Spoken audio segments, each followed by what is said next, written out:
Hello, people of the world. So I'm making food right now. This is gonna be on my new YouTube channel, my first video. My name is Kortland Rainebow.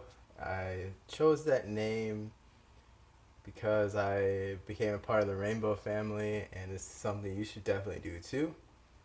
Basically, the Rainbow family is the Rainbow family of loving light, I believe. And they have a rainbow gathering every single year. I went to my first one this year. It's the week before July 4th, and that after July 4th, people stay around for a few more days, and then they eventually leave. So it's about a week and a half long thing, maybe about 2 weeks, and it's in the summer. They do a different location every single year. They do it in the United States in a different state every single year, and then they do them every year in like international, so like India, the UK. So shout out to all my Rainbow family, and I hope to see all my brothers and sisters at the Rainbow Gathering next year. Like I said, um, this year is my first one, and I'll go ahead and talk about that. I planned about talking about something completely different, but I'm going to go ahead and tell you guys about the Rainbow Gathering. I think you'll really enjoy going there, and I think you'll enjoy my experience of it's pretty crazy about how I went about going there. But I got some potatoes, pretty simple stuff.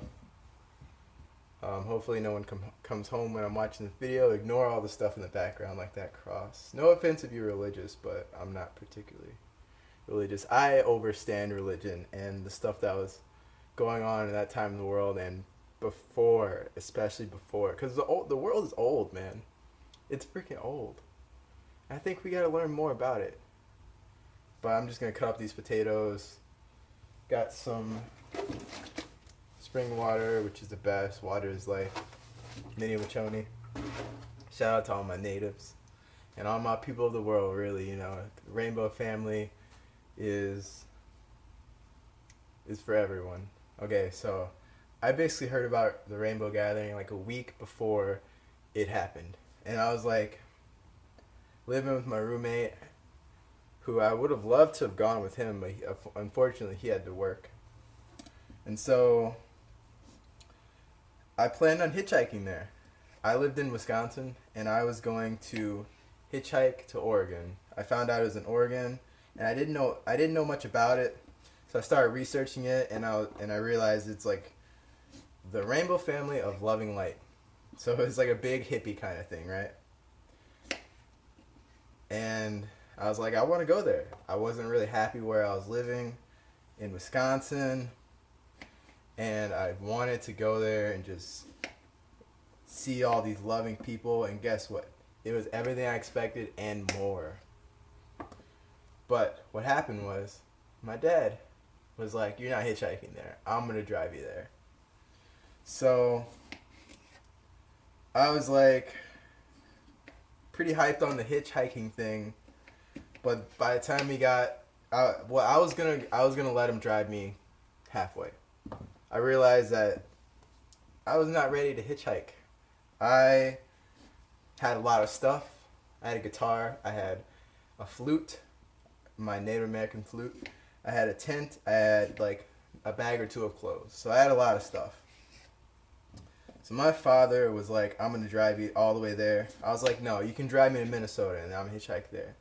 So eventually I smartened up and I realized hitchhiking sucks. A free ride is great. And I'm not going to turn him down. It's not all happy stuff. Me and my dad have a weird relationship. He actually was homeless, kind of. Pretty much he was homeless. He's kind of homeless still. And it's pretty personal, but he was homeless. And he got money. He had a little bit of money, but he would get free gasoline by going to churches and just asking them if they had any gasoline cards. because he's like an older guy and he doesn't look like he's on drugs or anything, which he's not. And he just would get free gas to, and they do that a lot, I guess, which is a funny thing. And so he would do that, and he got me to Oregon. He would get free food as well, and some people would, and we slept in the car a little bit. We stayed in hotels a little bit. It took us 2 days to get there, and I'll tell you some awesome things about what happened when I got there just in a second. So yeah, that's pretty crazy. Like it was a good experience to go there. It was kind of not so awesome to see my dad like depending on other people, and then we had the money to get there. My dad doesn't have that much money. We had the money to get there, but people helping us out with gasoline was great.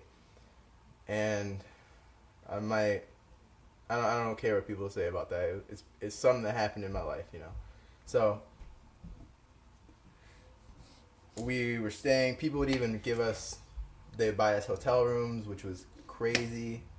They would buy us a full tank of gas, which was just incredible generosity of people. So we had to drive through Minnesota, North Dakota, Idaho, and Montana. Beautiful, beautiful things. You know, I had actually went to the North Dakota pipeline protest with my roommate, and we actually, my dad and I actually had to go through there again. But the pipeline protest was, not to say a thing of the past, but it changed quite a bit. So that was in North Dakota, but we drove through there. It was my first time being that far west, and the farthest west I had gone, like I said, was North Dakota. So we went through there, and it was great driving through all those places, man. It was amazing, beautiful mountains, and it really struck a chord in my heart of like Native Americans living here before that, and then having to see all this stuff, and then of course being forced to migrate there and all that type of stuff. So it really opened up my eyes quite a bit about that type of stuff. And so it was weird traveling there with my dad. Eventually when we got there, it was nighttime. Well, I'll tell you something else really cool. When we were driving in about a half hour away, I saw a rainbow, you guys. So that was pretty awesome. It was like a sign, because it was raining. And so I got there at night.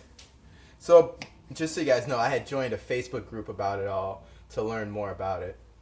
I got there at night. And if I haven't told you too much about it, it's a big gathering of the Rainbow family, which you can be a part of without question, without a doubt. You can be a part of it, and you basically, it's where everyone meets up every year.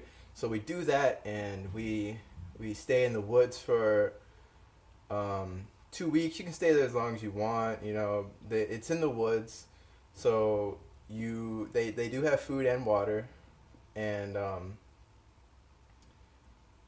you can camp out wherever you want, bring as many people as you want, and stay there as long as you want.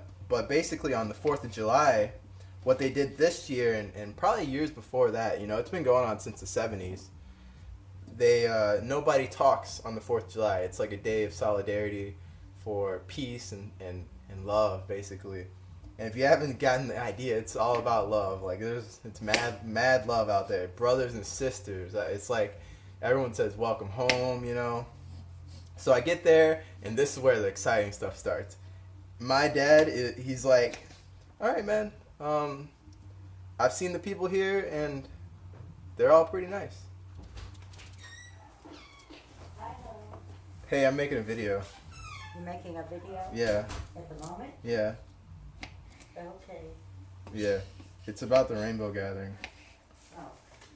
Oh.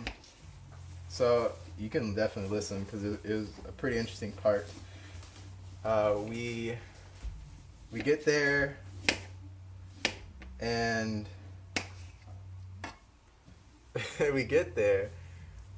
it's nighttime. I go and I just start talking to people, a little bit nervous, but I go and that's my mom. Oh. Hey, I'm making food. So we get there and it's nighttime. We start. Cool. This is what we got. Some quinoa. The mother grain from my mom. It's nighttime.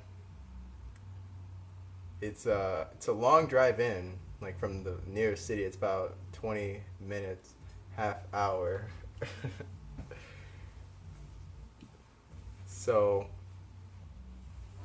there's like at least 1,000, 1,500 people there, and they've been there for weeks. So I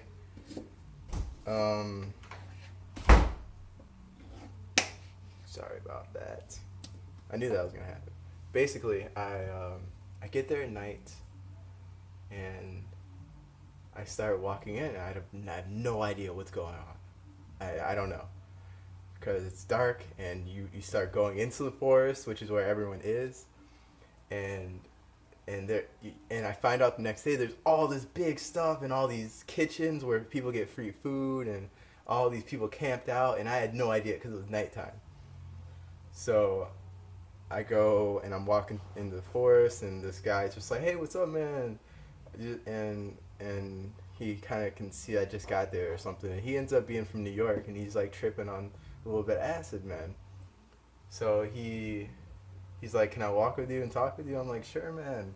And he tells me he's been there, and he's like questioning all these things about life. He's like, "Dude," and it's clear that he's like a person like me. Like, he was like 19 or 20, and he was just like, "What is the purpose of all this?" And he was having maybe some trouble in life, and he eventually told me, he was like, "Man, I steal a lot," you know. Like, he was saying some things to getting off his chest. But we go and sit by this fire, and I start playing my guitar. I start talking to people. It's the other guy from Michigan, and then I start playing with this guy who has a saxophone and another guitar, and it's beautiful because it's Oregon, and it's nighttime, and it's and there's a fire, and there's all these people, and they're all just so happy and free, and I had no idea it was gonna be so amazing. So I just start talking to people. I'm still a little bit nervous, you know. I didn't know what was going on, but I was happy. So I get with these people who are kind of like from California, and this one girl has a cajon, which is like a hand drum, and so I start going with them, and they're like, "We don't really know where we're going. We're trying to find this place," but we eventually find it. It's nighttime. They were looking for a kitchen where everyone sits around a fire and talks and eats food, free food, by the way, at the right times. You can go there without food or water, and you'll be fine because it's so far from a town that like they have to have food and water, you know. And we just start playing guitar and talking until the sun comes up. And then the next day, they're like, people are saying, you know, you should pitch in. So I go and help get some water for some people. And then these people, like, at this other kitchen, just like smoke me out. And there's just like, when I realized how big this place is, I was just so amazed and so happy and so free to be in nature. But it's like there's a main strip, and then both sides there's all these kitchens, and then there's like a people camping out and further back, and it goes uphill, you know, and then further downhill there's people camping. So then the sun comes up. I'm really into this girl who has these dreads, but I'm just playing it cool, you know, because I'm not just gonna be like, "I fucking love you." But, you know, I don't know what to expect about this whole thing. It's my first rainbow gathering. But she was from Israel, actually. This other guy was from New York. The sun starts to come up, and I'm just like, this girl like draws a picture of me on my guitar. So I'm just like, it's pretty fucking cool. You know, maybe I fall in love easily, but it was all love, man. It was all love, man. I'm gonna stop part 1 right there with the sun coming up, because I was there for like 2.5 days, basically 3 days. 2 nights. That was the first night. The